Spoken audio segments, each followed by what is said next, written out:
Okay, let's go. Torah Or Page, page Yudalit, second column, all the way at the bottom of the page.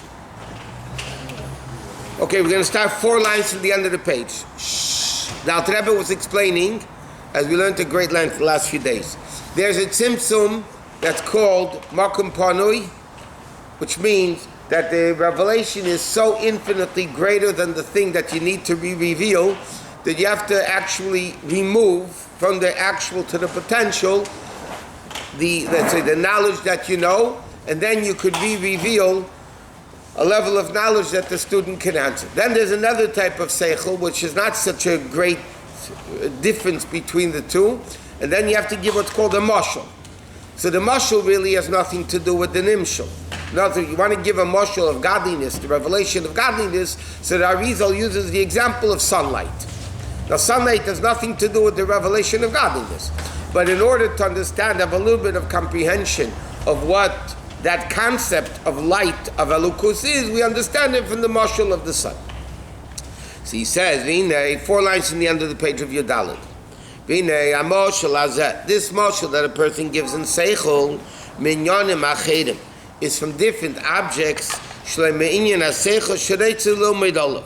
In other words, like we said, sunlight has absolutely nothing to do with the revelation of godliness. One is mamish nothing to do with each other. So what's the purpose of a mashal?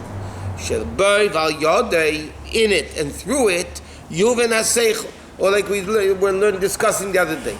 You want to give a mashal of a neshama in a body, you can give a mashal like a battery in a thing, whatever you put it into.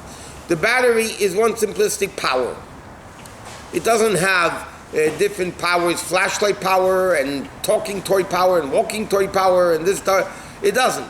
It has one simplistic power. It comes into the object, whatever, instrument that you're putting it into, so then it functions accordingly. So that's what a mashal would be, a mashal for the neshama in the body. The neshama is one simplistic power. It doesn't have 10 parts in it. Like he says, the neshama itself is not seichel, it's not midas, right? And therefore, what is it? It's above all that. It also it reveals itself, it functions through seichel and midas and through everything else. So he says, this second level of parsa, which is the concept of a mashal, is what separates between atzilus and bria. Meaning, we learned already before, the Alter Rebbe explained that in the hishtaushlis of the worlds, the way Elukus becomes revealed from the spiritual realms down into the physical realms, it has to go through, like we learned, hishtaushlis, the chain of the worlds. Between Atzilus, which is godliness, versus Bria, which is Yesh Miyayin, so it's not the same level of Atzilus. Atzilus comes from the word Eitzel. It's close to Hashem. It's a revelation of godliness. It's chesed of godliness, gvur of godliness. Then you come into the world of Bria. Like we learned, by definition, Bria, by definition, is Yesh Miyayin. Like we learned, the Ramban says at the beginning of Chumash, that when the Torah uses the word Bara, by definition, Bara means Yesh Miyayin. So Bria is a world of Yesh Miyayin, which means it's not bottled to the source. So therefore, how does that come from Atzilus into Bria? Because if Atzilus reveals itself into Bria as is, then Bria would be Atzilus. So the answer is, it goes through a parsa. What is that parsa? It's a curtain that actually blocks the light in a way that it's a different type of light completely. We learned many times, you have a light on the table. Okay? You go closer to the light, you have more light. Further away from the light, you have less light. But it's the same light, more and less. Intensity. It's the same type of light. But if you take a shmata, you take a cover and cover the light on the other side of the covering, it's not the same light less. It's a different type of covering completely.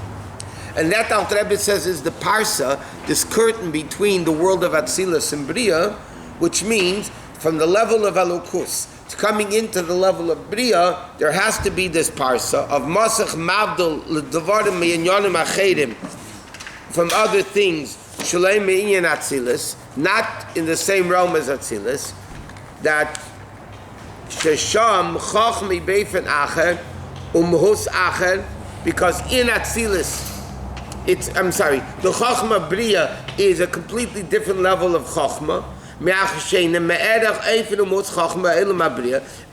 other words, Atzilus is a much different level of Chachma than it is in Bria. The Alter Rebbe explained at the beginning of the Maamarim, Chachma of Atzilus, when it says in Pasuk Leo, Antu Tapika Sasa Tikunim, which is the Maamarim right based on it. In Atzilus, it's a level of Elokus, but Atzilus, the Alter Rebbe explained before, it's not tangible Chochmah. Antu Chakim V'lei B'Chochmah Yediyah, the level of Chochmah of Atzilus is not a tangible Chochmah. It's not a real, actual Chochmah. It's the potential of Chochmah. Where does it come, tangible Chochmah? In the level of Bria. Like we learned, you can have a source of something, it's a source of it, but it's really nothing to do with it. Remember the flintstone, the Torah Chalomish. The flintstone is a source of fire. That's the source of fire. You could create fire from the Torah Chalomish. But the Torah Chalomish has nothing to do with fire. It's cold. You could put it into water for 100 years and take it out, and it'll still function as a Torah Chalomish to create fire. Yesterday we learned that it's higher than potential. Higher than. No, Chochmah Vatzilis is potential. The Chochmah which is higher, that's even higher than potential. Why? Because when you say something is a potential for something, Moshe, the Torah Chalomish, which is a potential of fire, yes, as remote as it is from fire, it's still a connection to fire because it could create fire. Something else can't. So even when you say the word potential, it's still very connected to the actual thing that it's potential for. Higher than Atzilus is not even the potential. It's not even the source of Chochmah.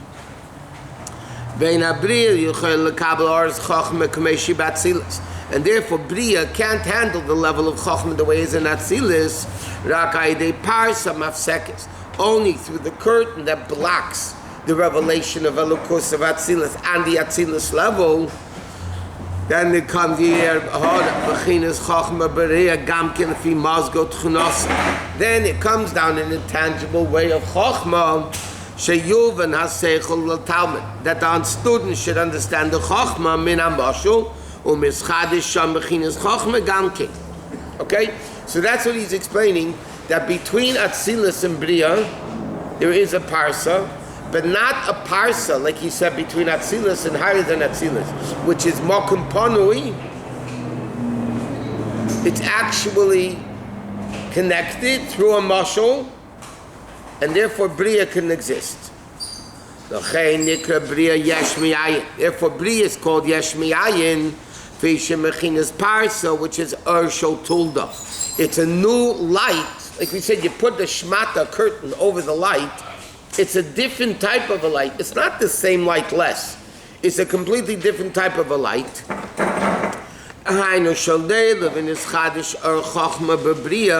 It's a new Chochmah and Bria. What type of Chochmah is it? A tangible Chochmah.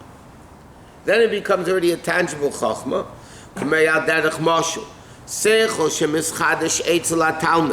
The seichel that becomes new in the student. Even though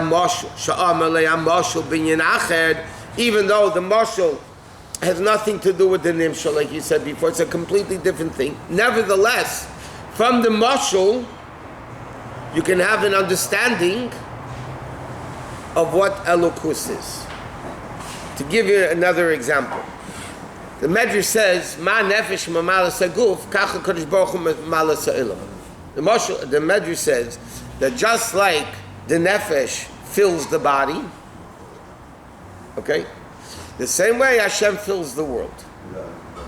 Now, it's again, the mashal of godliness is from a mashal of a nefesh. Now, what does it mean that Hashem fills the world? So in order to understand it a little bit, The Medrash gives a mashal, it's like the nefesh coming into the body. That we can understand. Because the person knows, even though we don't know what the nefesh is, Chassidus has an expression, we know the mitzias of the nefesh. We don't know the mhus of the nefesh. We know the nefesh's existence. What the nefesh is, we don't understand. But we know one thing, that a person is born, they're alive. God forbid they pass away, they're dead. Okay? Now, when the nefesh comes into the body of a person, the nefesh has two functions in the body. One function is, the person is now alive. He's alive. The neshama is in the body's alive. Now, what does it mean the body's alive? The head is not more alive than the foot, and the foot is not less alive than the head. In the general chayis, in the general life that the neshama gives to the body, which means you're alive, not functioning of the neshama. The fact that the neshama gives life to the body and the person's alive, that's one function the neshama gives in the body. Then you have the functioning of the neshama in the body. That's when the neshama comes into the eye, it sees. Comes into the mouth, it talks. Comes into the ear, it hears. That already, there's a difference between the head and the foot. The head has higher capabilities, higher faculties than the foot, and the foot is lower than the head. So now we can understand, based on this medrash, how Hashem functions in the world. Just like the neshama functions two ways, general chayis and detailed chayis. So now we understand that in Elokus there's Seviv Kol Almin and Memala Kol Almin. Seviv Kol Almin, the general chayis of the world, that the world exists. And over there's no difference between Atzilus and Asiya. And then there's the functioning level of Hashem. The way godliness comes into Atzilus, into Bria, into Yitzir, in all the details. What? Isn't it a bigger chiddush to go from no world to world, meaning from Maamarim to Atzilus? From what? No world to world. Yeah, that's more component. So that It's a much greater level. that's a much greater descent. Right. That's why it's more component.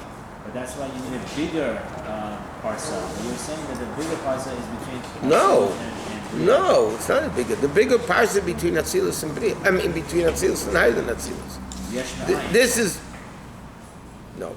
Even Yesh Me'ayin is Bria from Atzilus is Yesh Me'ayin. That's the concept of a mashal. This mashal is not going to help, because if you cover infinite, it's still going to be infinite.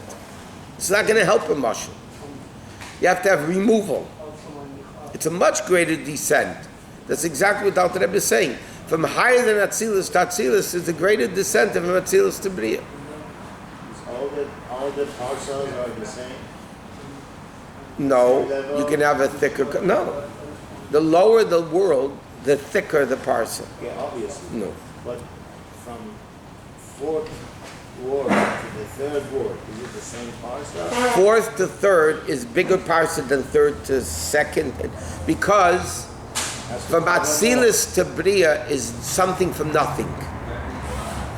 Okay, from Bria to Yetzira is from material to form. Yetzira means in Hebrew a form. Bria is already an entity without, like you have a board, okay? The material is there, there's no shape, so to speak. You want to build a table, you have to cut it out. You want to build a round table, you do it this way, that way. So you have a piece of gold, that's called chomer, material.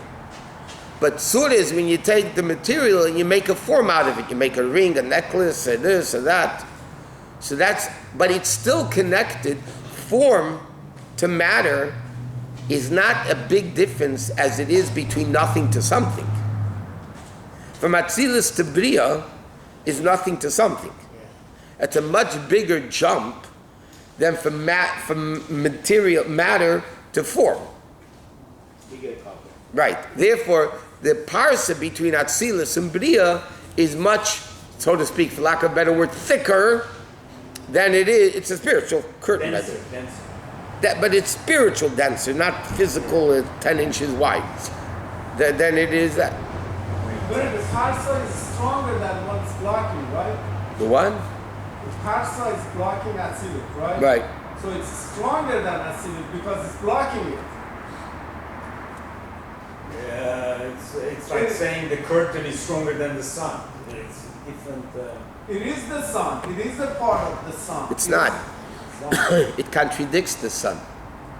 So it's stronger than the sun. What means stronger? It blocks it. If it's blocking it, if it's blocking Let me ask you a question. If I block my face with my hands, does that mean the hands are more powerful than the face? it's blocking the face. Real. Does that mean it's more powerful? It's a funny word to use, more powerful. It blocks it. So Rabbi, understanding all these things, how me of nothing could remove all these parcels? Oh, me of nothing. I like that bittel. Whoa. No, I You get the bittel award today. and nevertheless,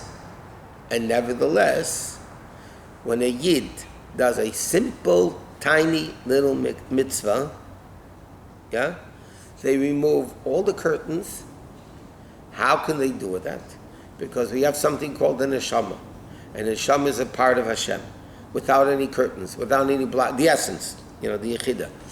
And therefore, when a person does a mitzvah, they remove all those curtains, and they reveal godliness.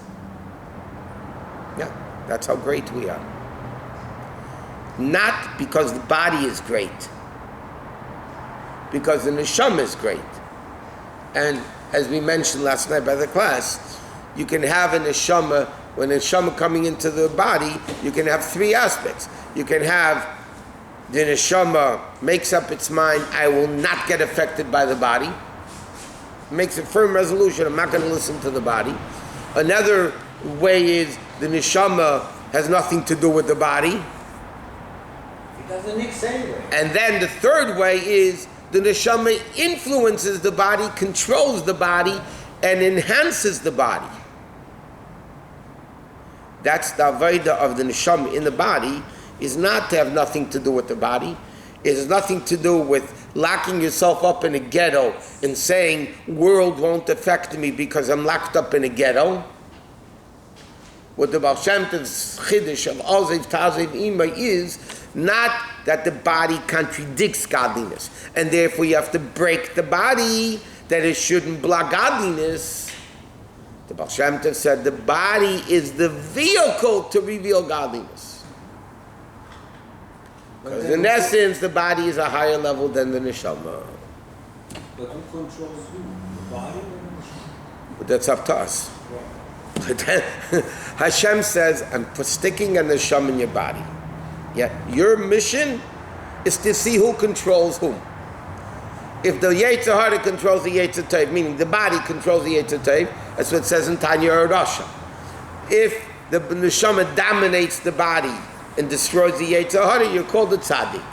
If it dominates it in thought, speech, and action and never gives in, then it's called a Beinoni. But that's the mission of life. The mission of life is who controls me. The dwelling between the pleasures of the moment And God.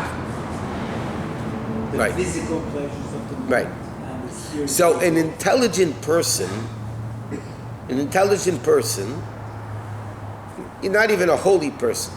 If a person loves a certain food, but the food is detrimental to them. Right. They love a certain food, but after they eat it, they suffer 3 days in bed with a stomach ache. Yeah? So the difference between a fool and a semi-intellectual person, a fool will say, right now I want it to taste good. What's going to happen later? A chacham, a chacham sees the future. A chacham says, yeah. So for a minute, what do they say? A minute on the lips is forever on the hips. You know what they say? So 1 second. So the person says, an intellectual person says, you know what? It's not worth it. It's not worth it. But there is, So that's the difference between a you fool. can be very intelligent, very cerebral, and then yet pleasures of the moment overwhelm you. That's the difference between wisdom and Torah. Wisdom, I could be a brilliant doctor and do everything unhealthy. I could be a brilliant moralist and be completely immoral. Yes, exactly. Okay. Now, does that contradict that I'm not a brilliant doctor? No. Okay. But by Torah, Yeah, it does. it does. Because Torah is not a wisdom. Torah is guidance. Life. So if I know about Yiddishkeit and I don't keep it, that means I'm not brilliant in Yiddishkeit. It happens all the time. Okay, I know Hanami, but that's what life's all about. The concept of life is Hashem sticks us in with many parses, many coverings, comes into a body, a physical world, Yetzer Hara, the lowest of the lowest of the lowest, and Hashem says, you have a mission. The mission is to see who controls who. The body is heavy duty, powerful, and the neshama is this little feeble, little weak little thing. So the concept is a little bit of light pushes away a lot of darkness. So all you have to do is bring in a little bit of the light of the neshama, the light of God, the light of Torah, mitzvahs, and neshama. It dispels a lot of darkness. Darkness looks very powerful. Like really many people are scared of the dark. People are scared of the dark. Darkness is very, very powerful. A blind person, the Torah says, is considered like dead, because when you can't see anything, you live in a life of darkness. It's not a life. So it's very powerful. But all you have to do is bring in a little light, and it dispels a lot of darkness automatically. Scott,